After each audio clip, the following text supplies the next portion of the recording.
네, 키워드로 보는 시장 시간입니다. 참 시장 녹록치가 않습니다. 낙폭을 줄여내고 있는 코스피 지수, 코스닥도 2.6%까지 조금이지만 회복을 해주고 있습니다.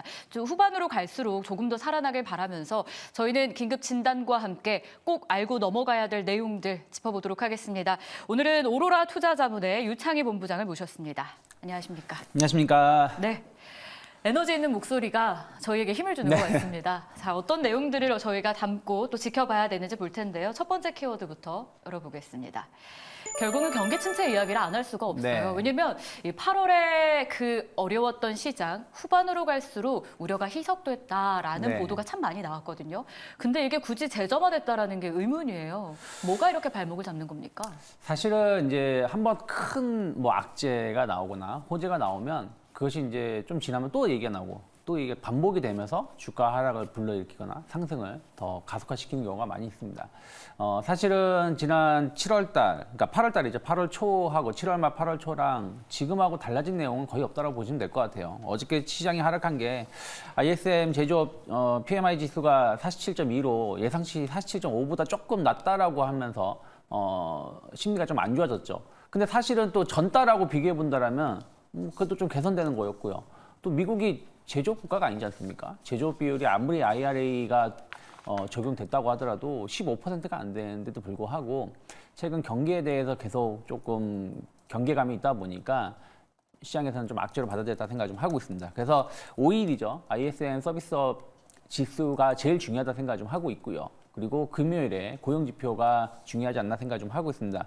그리고 또 이제 공교롭게도 이제 BOJ 관련해가지고 10월 달에 금리 인상 가능성 이런 내용들이 나오다 보니까 좀 하락을 좀 불러일으켜면서 어쨌든 나스닥 기준으로는 지난 7월 24일인가요? 그때 3.6% 하락을 한 이후에 최대치 하락이었고 1년 내에 최근 1년 동안에 한 3% 이상의 하락을 한 3번 정도 보여줬는데 그게 어저께가 아니었나 생각하고 있습니다.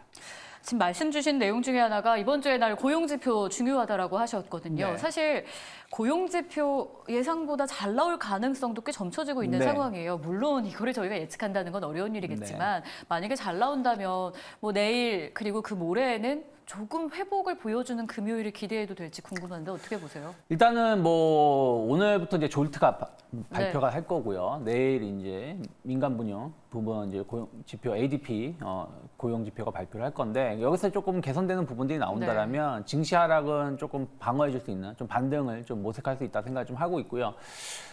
금요일이 이제 제일 중요한 것인데 중요한 거는 제 기억에 맞으면 지난 5월인가요? 6월인가 고용은 예상보다 훨씬 더 많이 나왔습니다. 그런데 실업률이 높아지는 모습을 보여줬었어요. 아마 그때 처음으로 4%를 돌파를 했었는데 이번에도 마찬가지라 생각하고 있어요.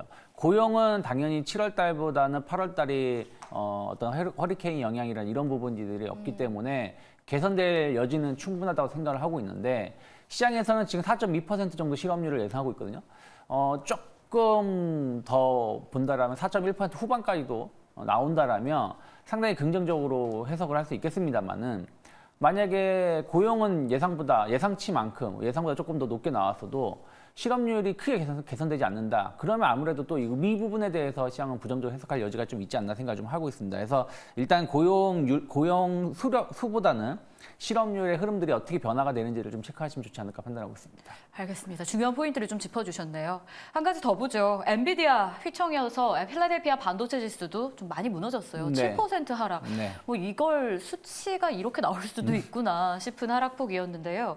어떤 게 가장 큰 원인이었습니까? 일단 기사만 보면 반독점 이야기가 있잖아요. 네, 뭐 약간 반독점 이슈가 좀 발생을 네. 했었죠. 그러면서 투심이 좀 안 좋았던 것도 있고 사실은 뭐 시장이 안 좋다, 뭐 차익 매물이 좀 나올 수 있는 위치다 생각 좀 하고 있습니다. 그러니까 다른 반도체 관련된 종목군들, 뭐 대표적으로 뭐 하이닉스라든지 뭐 마이크론 같은 경우는 마이크론은 지금 고점 대비 어저께 하락을 한 거를 감안하면 거의 50% 가까운 하락을 했고요. 하이닉스도 오늘 하락을 반영하면은 고점 대비해서 40% 정도 하락을 한 거나 마찬가지예요. 근데 엔비디아는 전혀 빠진 게 없거든요.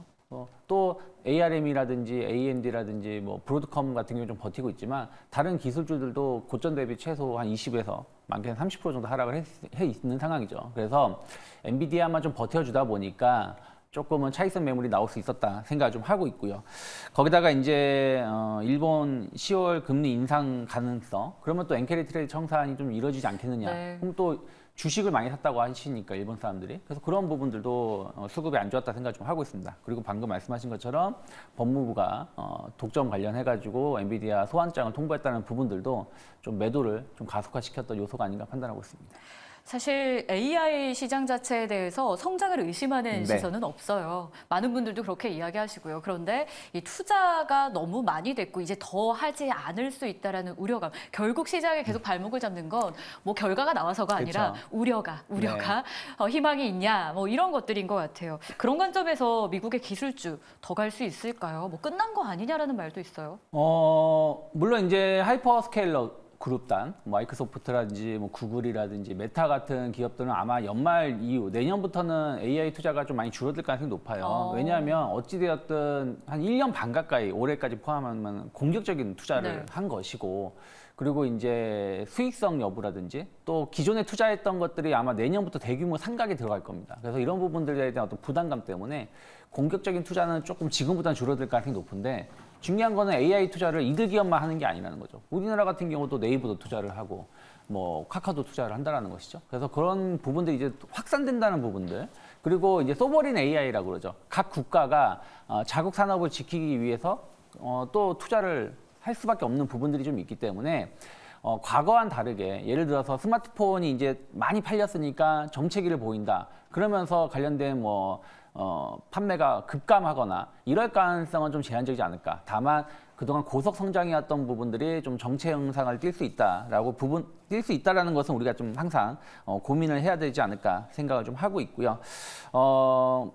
하지만 또 하나는 주가는 이미 많이 하락을 했다라는 겁니다. 그러니까 아까 말씀드린 것처럼 엔비디아만 지금 버텨준 것이지, 나머지 기업들은 지금 고점 대비해서 많게는 40%, 적게는 30%, 우리나라 소부장 같은 기업들은 거의 50% 이상 하락한 기업들도 많이 있습니다. 그렇기 때문에 여기서 또 50%가 더 빠진다라는 생각보다는 어쨌든 실적은 계속해서 늘어나는 부분들이 좀 있기 때문에 추가 하락은 나올 수 있겠습니다만 충분히 또 강한 반등도 나올 수 있다. 다만 지난 2023년 한 중반부터 올 상반기까지의 어떤 강한 추세 상승은 조금은 앞으로 어떻게 나올지 여부는 고민을 좀 해야 되지 않을까 생각하고 있습니다. 네, 엔비디아 이야기를 좀 풀어주셨는데요. 고민이 아직은 조금 더 필요하지 않을까라는 분석이 나옵니다. 자, 다음 키워드도 한번 볼까요? 그래서 우리는 국내 반도체, 글로벌 반도체를 어떻게 봐야 되는지가 의문입니다. 이걸 위기로 받아들여야 되는 건지, 지금 물음표가 여전히 남아있다라는 말씀을 반복적으로 주셨기 때문에 네. 그럼 그 물음표를 위기랑 연관지어서 봐도 되는 건지 궁금해요. 일단 넷앱 이야기를 먼저 해볼게요. 네. 데이터 저장 서비스 기업인데요. 넷앱이 향후 세계 분기에 필요한 낸드를 이미 모두 구매를 했다라고 합니다. 낸드 수요 둔화를 암시하는 건지, 이에 대해서 글로벌 반도체, 국내 반도체와 어떤 연관을 좀 지을 수 있을까요? 우리가 이제 소위 물컵에 물이 반전 차 있을 때 네. 반밖에 안 남았다 하는 사람이 있고, 그죠. 아직 반이나 있다 해석하는 사람들이 있죠. 그러니까 이거를 이제 어떻게 보냐에 따라 다른 건데, 하이닉스가 지난 1분기 실적 발표했을 때인가요? 그때 보면 우리는 내년치까지 물량 계약이 다 끝났다라고 말을 했어요. 그러면 HBM 더 이상 공급 없는 건가요? 아니라는 거죠. 아니죠. 그러니까 내 대비 그 3분기, 그러니까 어떻게 보면 내년 2분기까지 정도겠죠. 1분기나 2분기까지 구매를 완료했다라는 게 재고를 확보했다라고도 볼 수 있겠지만, 그게 아니라 미리 공급을 받을 수 있게끔 계약을 했다라는 겁니다. 그러면 투자가 예를 들어서 더 늘어나가지고 매출이 더 늘어날 수 있으면 추가 구매할 수 있는 부분들이고, 또 하나는 물론 너무 이게 좋게만 해석해서 또 어떻게 들릴지 모르겠지만, 이게 공급이 부족하실 수 있는 거니까 미리 선점하려고 계약을 맺을 수도 있는 것이죠. 그러면 다른 기업들 같은 경우도 관련돼서 계속 그 구매를 하기 위해서 조금 높은 가격에 계약을 맺을 수밖에 없다라고 해석을 한다라면, 이것을 꼭 나쁘게만 해석을 해야 될지, 정말 낸드라든지 디램이 정점에 왔다라고 해석할 뉴스인지 여부는 조금 더 추이를 살펴봐야 되지 않을까 저는 생각을 좀 하고 있습니다. 네, 그걸 좀 뒷받침하는 것 중에 하나가 ASML이 일자리 감축 보도가 나왔어요. 물론 네. 아니라고 반박 기사를 내긴 했는데, 이 반도체 쪽의 일자리 감소 아닌가라는 의문도 제기되고 있는 거죠. 근데 그거는 이제 기업별로 좀 차이는 있어요. 또 이렇게 말하면 어떻게 될지 모르겠지만 하이닉스 같은 경우도 어저께 나온 뉴스 보면은 올해 기준으로 신입사원을 많이 뽑지 않겠다 네. 하는 뉴스가 있었고 투심에 자극이 되는 거 아니에요? 네, 근데 또 다른 뉴스는 경력사원은 더 뽑겠다 하는 뉴스도 있었어요. 그래서 이게 예를 들어서 경기가 너무 안 좋고 매출이 너무 안 좋아서 고용이 급감한다든가 한다라면 좀 문제가 되겠지만 네. 아직은 그럴 가능성은 좀 제한적으로 보고 있어. 반도체 쪽만 본다라면은 그렇기 때문에 그 내용들을 조금 더 추이를 살필 필요가 있지 않을까 생각하고 있습니다. 좋습니다. 그럼 저희 반도체에 대해서 투자 전략을 어떻게 세워야 될까요? 일단 뭐 한미 반도체가 흔들리니까 소부장 안에서도 대장을 따라서 같이 흔들리고 네. 있어서 소부장 고민도 좀 있고요. 투심이 이대로 꺾이는 건지 저희는 전략 어떻게 잡아가야 될까요?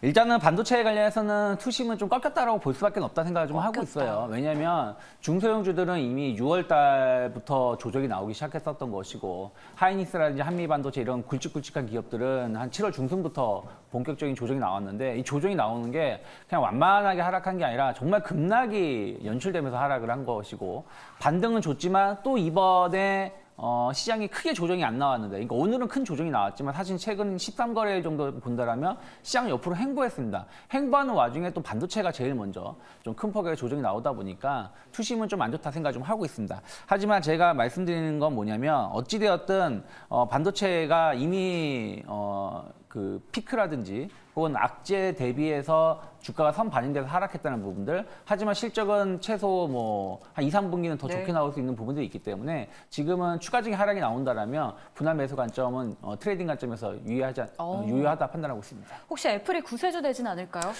그쵸. 다음 주 10일인가요? 9일 네. 발표를 하는데 만약에 우리가 예상했었던 것보다 스펙이 좋게 공개를 하고 또 지금 한 9천만 대 정도 판매를 예상하고 있는데 그거보다 더 많은 판매가 예상된다라면 아무래도 이제 기판, 스마트 부품주라든지 또 반도체, 하이닉스라든지 삼성전자는 호재가 될 수 있지 않을까 판단하고 있는데 일단 그건 다음 주에 좀 내용은 봐야 되지 지켜보자. 않을까 생각하고 있습니다. 반도체 이야기를 쭉 했는데요. 사실 꺾였다라는 멘트를 주셨기 때문에 고민이신 분들을 위해서 네. 잠시 다른 섹터로 눈을 돌렸다 돌아오는 방법은 어떨지 궁금한데 그것도 가능합니까? 근데 다른 섹터 투자할 만한 게 많지 않다는 게 문제죠. 그게 최근에 뭐 함정이죠. 2차 전지가 좀 반등을 줬지만 2차 전지가 엄청나게 급성장한다면서 오를 수 있을까? 전 여전히 부정적으로 보고 있습니다. 그래서 만약에 좀 모아간다는 생각을 가지신다라면 금리 인하라든지 원화 강세 수혜주라고 할 수 있는 금융주들 전 꾸준히 관심 있게 봐야 한다 생각하고 있고 또 오늘 항공주가 생각보다 안 빠지고 있었어요. 네. 오히려 상승하는 항공주도 나오고 있습니다. 아까 앞에서도 말씀하셨지만 원화 강세 효과, 거기다가 유가가 지금 70달러 이제 이탈을 하려고 하고 있거든요. 최근 한 2년 동안 형성됐던 하단을 이탈한다라면은 대한항공 기준으로 유가가 1달러 하락을 하게 되면 연간 3천만 달러 이상 영업이익이 증가하는 효과를 볼 수 있기 때문에 저는 원화 강세, 환율 효과로 감안한다면 항공주들 틈새 공략 가능하지 않을까 생각하고 있습니다. 좋습니다. 참 시장 안에서 고민이 많고 방향 잡기가 어려운 상황이었는데요. 유창희 대표와 함께 이야기를 나눠볼 수 있었습니다. 오늘 도움 말씀 고맙습니다. 고맙습니다.